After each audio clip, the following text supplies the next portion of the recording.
Monsieur le ministre, bonsoir. Bonsoir. Alors, la reconnaissance du créole ne pose aucun problème. Au contraire, nous allons le renforcer. C'est ce que vous avez déclaré ce matin dès votre arrivée. Cela veut dire quoi concrètement? Est-ce que les enfants pourront librement s'exprimer en créole dans les salles de classe ainsi que leurs professeurs? En disant cette phrase, d'abord, je reconnais tout simplement une réalité, c'est-à-dire que le créole est puissant et fort à La Réunion depuis toujours, et ce n'est pas une difficulté que de le reconnaître. On sait que c'est une réalité dans les familles en particulier. Et ça fait longtemps que l'école reconnaît la possibilité de s'exprimer en créole. Après, c'est tout le sujet à la fois des compétences des professeurs en matière créole et puis des filières qui sont créées. Et votre reportage en parle très bien d'ailleurs. Donc il y a eu des efforts qui sont faits depuis un certain nombre d'années en la matière. Je crois qu'on a 396 professeurs qui sont certifiés pour enseigner le créole. Donc cela a permis de créer des classes bilingues en primaire. Mais au-delà de l'enseignement du créole, est-ce qu'on pourra s'exprimer en créole ? Alors, quand vous faites une classe bilingue, c'est évident que là, je crois qu'il y a 35 classes bilingues aujourd'hui à La Réunion, donc il est évident que dans ce cadre-là, vous vous exprimez en créole. Ensuite, dans la classe, il est évident que la langue en classe, c'est le français.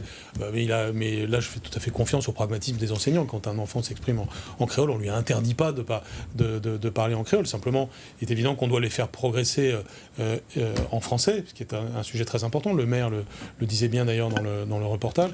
Mais sur ce sujet comme sur d'autres, je crois qu'il faut éviter les fausses oppositions. Il n'y a pas la consolidation en français qui s'opposerait à la consolidation en créole.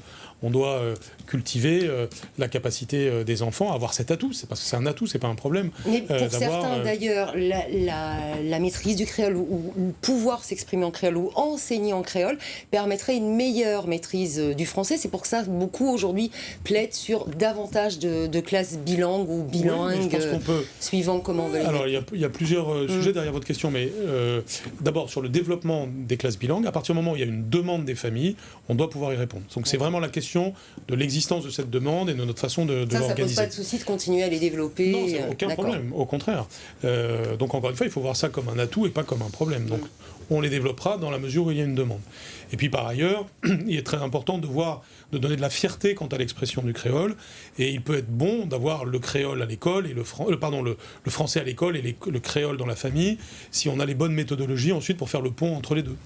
Mais ceux qui sont partisans de ces classes bilingues vont au-delà en disant que c'est un moyen de lutter contre l'échec scolaire et de d'autant mieux apprendre le français et le maîtriser en s'aidant du créole. Absolument, ça peut être vrai quand c'est bien fait, il y a des recherches qui le montrent, et donc c'est pour ça qu'on peut développer d'autres classes bilingues, mais ça doit se faire selon des méthodologies appropriées, parce que si ça n'est pas bien fait, ça peut être contre-productif, mais lorsque c'est bien fait, c'est tout à fait pertinent. Alors il y a le créole à l'école, il y a le créole dans l'académie. Vous commencez dans le reportage à évoquer cette polémique. Vous trouvez que le recteur a eu raison d'interrompre cet enseignant, donc qui prenait la parole en créole pendant une réunion consacrée au créole, quand même, précisons-le. Si vous regardez le contexte de cette réunion, le recteur a pris l'excellente initiative de réunir un conseil académique des langues régionales qui ne s'était pas réuni depuis des années et des années. Très longtemps, oui. Donc en fait, l'arbre cache la forêt, parce que ce petit incident qui en réalité n'a pas tellement d'importance cache l'essentiel, c'est-à-dire le fait qu'il a fait cette réunion précisément pour promouvoir le créole. Après que dans les réunions de l'État, on parle la langue de la République, ça paraît quand même assez normal, et donc c'est pas un vrai problème que de dire qu'on doit se parler français si tout le monde parle français, a fortiori dans une réunion comme celle-ci.